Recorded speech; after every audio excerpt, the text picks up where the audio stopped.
Nikita philosophy में PhD कर रही थी। उसे किताबें पढ़ने का इतना शौक था कि वो किताबों और कहानियों में ही अपनी दुनिया ढूंढती थी। निकिता जब ग्रेजुएशन में थी तो उसने एक किताब पढ़ी थी, वर्ड्स नॉट सेड। तब से ही उसे उस राइटर से एक अटैचमेंट सी हो गई थी। उसने राइटर का नाम पता करने की बहुत कोशिश की पर कुछ पता ही नहीं चला।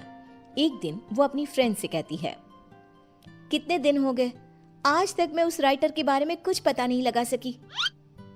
आज तक तो वहीं अटकी पड़ी है, किताबों की दुनिया को वहीं तक छोड़ दे बहन, कुछ नहीं रखा उसमें। फिर तो तुझे कुछ पता ही नहीं।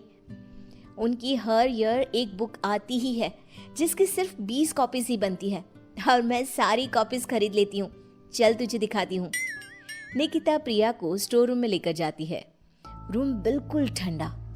प्रिया को ऐसा महसूस होता है जैसे वो यहाँ पहले आ चुकी है। कुछ अजीब सा महसूस हो रहा है, मानो मुझे कोई अपनी ओर खींच रहा हो। कमरे में चारों तरफ गुफ अंधेरा। अपने फोन की फ्लैश लाइट ऑन कर निकिता फोन को चारों तरफ घुमाती है। हर तरफ बस उस अज्ञात राइटर की ही किताबें थी। सारी बुक्स को यहाँ छिपा कर रखती हूँ मैं, मेरे अलावा यहाँ कोई भी आता नहीं, इसीलिए इस बात की घर पर किसी को भनक तक नहीं है। ऐसा क्या होता है उनकी किताबों में कि तू इतनी दीवानी हो गई है उस राइटर की। निकिता वहीं अपने पास के सेफ से एक बुक उठाती है। उसकी धूल झटकती हुई उसका पहला पन्ना पढ़ना शुरू करती है। ठंडे बंद कमरे में टॉर्च की एक सीधी रोशनी के उजाले में वो दोनों मेरी लिखी किताबें पढ़ रही थी। तभी उसकी सहेली को अपने कंधे पर किसी का हाथ महसूस होता है। ओह ओह! क्या हुआ प्रिया, तू चीखी क्यों? मुझे ऐसा लगा किसी ने मेरे कंधे पर अपना हाथ रखा हो। निकिता रुक तो, मैं देखती हूँ। निकिता हर तरफ लाइट दिखाती है पर वहां पर कोई नहीं होता। देख तो, कहाँ कोई है यहाँ? छोड़, तू कहानी सुन। फिर उसे लगता है मानो एक भारी सा हाथ उसके सर को सहलाता है। क्या फालतू किताब है, बंद कर इसे, मैं घर जा रही हूँ। दोनों कमरे से बाहर आ जाते हैं। क्या हुआ यार, तू ऐसे अचानक बाहर क्यों आ गई? अरे कैसी किताब है यार प्रिया, तू जो कुछ भी पढ़ रही थी सब वैसा ही हो रहा था। अब समझ में आया तू खोई खोई सी क्यों रहने लगी है। एक मिनट, क्या वो राइटर मुझे भी जानता है? मेरे बारे में और क्या क्या लिखा है उसमें? दे मुझे वो किताब दे, मैं घर जा रही हूँ, वहीं पढ़ूंगी। मुझे जानना है कि फिर मेरे साथ क्या होगा। निकिता के लाख मना करने के बाद भी प्रिया एक बुक लेकर चली जाती है और उसी दिन से उसका नंबर ऑफ आने लगता है। अगली सुबह निकिता को अपने घर के गेट पर ही वही बुक एक एनवलप में रैप्ड मिलता है। एक हफ्ते तक प्रिया की कोई खबर नहीं मिलती। निकिता किताब का पन्ना पलटती है जहां प्रिया के गायब होने के बाद टू बी कंटिन्यूड लिखा था। अब मैं नेक्स्ट पार्ट का वेट नहीं कर सकती। प्रिया मेरे कारण ही गुमशुदा हुई है, पर मैं क्या करूं? निकिता एनवलप में आए बुक को खोलती है जिसमें एक एड्रेस होता है, एक ऐसी जगह जिसका नाम गूगल पर भी मौजूद नहीं था। पर निकिता बस पकड़कर निकल पड़ती है। पालन खेत। ये तो वही जगह है। मंजिल ने राही को ढूंढ ही लिया। निकिता जैसे ही बस से उतरती है, बस गायब हो जाती है। लगता है ये बस मुझे यहाँ लाने के लिए ही आई थी। निकिता रोड से जंगल की ओर बढ़ती है। अंदर चलते हुए उसे एक खंडर दिखता है जिसके अंदर वो जाती है। अंदर उसे एक लड़का डायरी लिखते हुए दिखता है।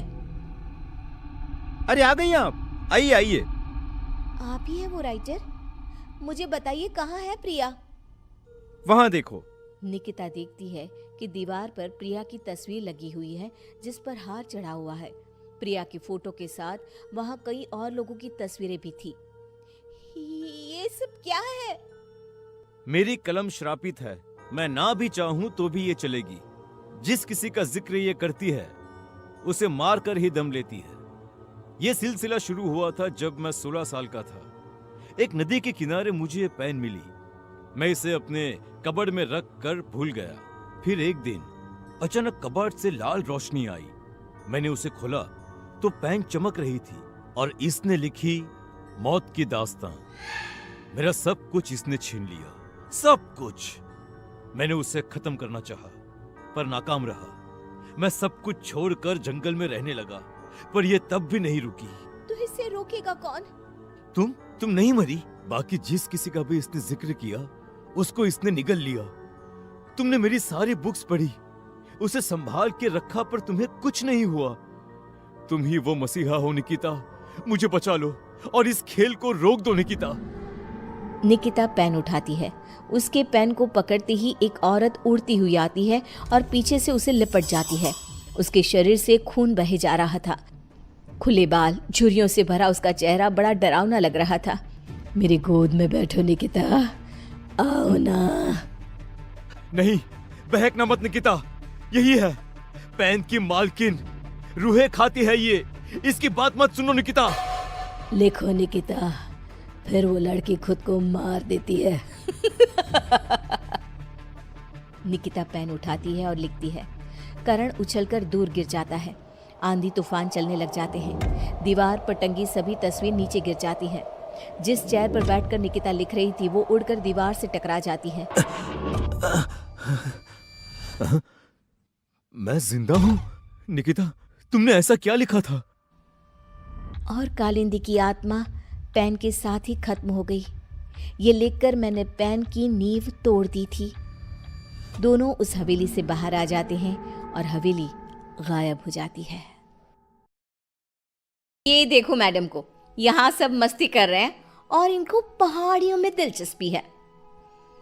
पहाड़ी नहीं है, ये जंगल है। अंदर क्या होगा? किसी का घर, कोई पुरानी हवेली, या और क्या हो सकता है? कहीं तू ही तो नहीं रहती ना इस जंगल में? अब इसका नाम भी बता दे। आज से इसका नाम पालन खेत, मेरा घर, आहार। कालिंदी बचपन से ही रहस्यमय शक्तियों में मानती थी। जहां उसकी उम्र के लोग मॉल घुमा करते, उसे जंगल, सन्नाटा अपनी ओर खींचता था। वो अपने सपनों को हकीकत से जोड़ने की कोशिश किया करती और अपने अनुभव को एक डायरी में लिखा करती थी, जिसके कारण उसके बेंचमेट उसका बहुत मजाक उड़ाया करते थे। फिर से कुछ लिखने बैठ गई तू? कितनी बोरिंग है रे तू। उफ। बस रुकती है और सभी नीचे उतरते हैं। वाटरफॉल के पास का नज़ारा बहुत ही खूबसूरत होता है। सब अपनी अपनी फोटोज लेने में लग जाते हैं, पर कालिंदी वाटरफॉल के नदी के बहाव को देखती रहती है। नीचे उतरना है क्या? उतर जा। सुष्मिता की बात पर कालिंदी चिढ़ जाती है और नदी के बहाव के साथ चलती हुई उसी जंगल में पहुंचती है जिसको उसने पालन खेत नाम दिया था। अंदर एक बहुत खूबसूरत सी हवेली होती है। वो अंदर क्या देखती है? एक औरत काले कपड़े में बैठी एक कुंड में आहुति दे रही है। ओम फट स्वाहा, ओम फट स्वाहा। वो औरत हवा में हाथ घुमाती है और उसके हाथ में अपने आप कुंड में डालने की आहुति आ जाती है। कालिंदी इसके पहले कि कुछ सोच पाती, उसका फोन बज जाता है। अगले दिन कॉलेज कैंटीन में जब सब लंच कर रहे होते हैं, कालिंदी गेट से अंदर आती है। यहाँ क्या कर रही है तू? अरे तेरी डायरी कहाँ गई बहन जी? आज बड़ी सोशल बन रही हो कालिंदी, क्या बात है? सुष्मिता के सभी दोस्त कालिंदी को परेशान करने लग जाते हैं। कालिंदी रोती हुई कॉलेज के टेरेस पर जाती है। अब बहुत हुआ, इन लोगों की हेकड़ी ना उतारी मैंने तो मेरा नाम कालिंदी नहीं। कालिंदी बस पकड़कर पालन खेत निकल जाती है और उसी औरत के पास जाकर कहती है, मुझे मदद चाहिए आपकी। ये सब मुझे बहुत नीचा दिखाते हैं। अब तो यहाँ से या मैं मर कर जाऊंगी या बदला लेकर। वो जो कहते हैं उन्हें कहने दो। सामने देखो तुम्हारी डायरी और पेन। कल तुम इन्हें यहीं भूल गई थी ना? जाओ खोलो उसे। कालिंदी डायरी खोलती है। इसमें तो कुछ भी नहीं है, खाली है ये। पेन को उठाओ और लिखो। तुम जो चाहोगी वो मिल जाएगा तुम्हें। अब तो खुश हो ना तुम? कालिंदी पेन उठाकर किताब में लिखने लगती है। वहाँ बहुत सारी किताबें आ जाती हैं। ये तो सच में जादू हो गया। तुम्हारा मन बहुत अच्छा है बेटी, जाओ अब खुश रहो। कालिंदी वापस कॉलेज जाती है और अपनी ही धुन में मगन हो जाती है। उसकी खुशी बाकी लोगों से बर्दाश्त नहीं होती और उसके पीजी के कमरे के बाहर सभी ताका झाके करने लग जाते हैं।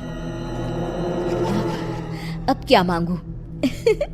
चांद, छोटा सा चांद हाथ में कैसा लगता होगा ना? ये क्या बकवास कर रही है? सही में तेरा ऊपर का माला खाली है। तुझे ही देखना था ना इसकी खुशी का राज। चल अब। दोनों आगे बढ़ ही रहे होते हैं कि खिड़की से एक रोशनी आती है। दोनों देखते हैं कि कालिंदी के हाथ में सच में चांद है। ये मेरी आंखों का धोखा है। धोखा? ऐसा कैसे हो सकता है? नहीं। ये भ्रम नहीं है, ये सच्चाई है। पर इसे ये कहां से मिला?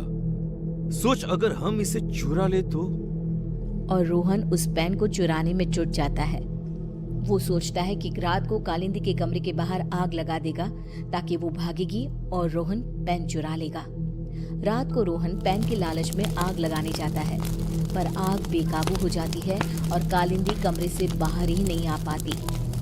बचाओ, बचाओ! कालिंदी मर जाती है। मंदाकिनी को कालिंदी की मौत का एहसास हो जाता है। मार डाला उन्होंने मेरी भोली बच्ची को, अब कोई नहीं बचेगा। यहाँ आ बेटा, मेरे पास आ कालिंदी।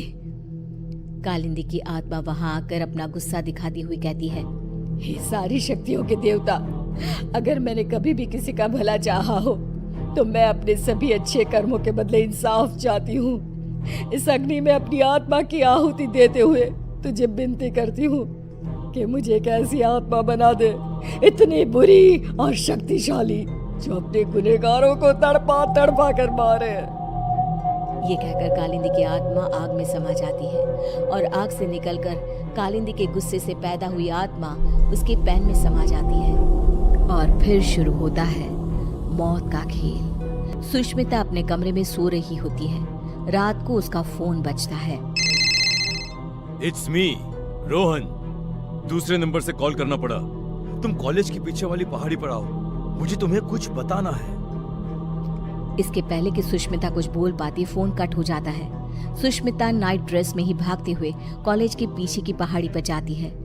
जंगल की धूत अंधेरे में दिखता है वो चमकता हुआ पेन। मान गए रोहन, तुम्हें आखिरकार पेन मिल ही गया। सुष्मिता पेन उठाने जाती है कि पेन में से कालिंदी की आत्मा बाहर निकलकर सुष्मिता को पहाड़ी के ऊपर से नीचे धक्का दे देती है। ये तो बस शुरुआत थी, सब मरोगे। और वही होता है। जिसने भी कालिंदी को दुख दिया था सब मर जाते हैं, पर आत्मा अब इतनी क्रूर हो चुकी थी कि वो रुकती ही नहीं। अब पेन और ज्यादा खून की प्यासी हो गई थी।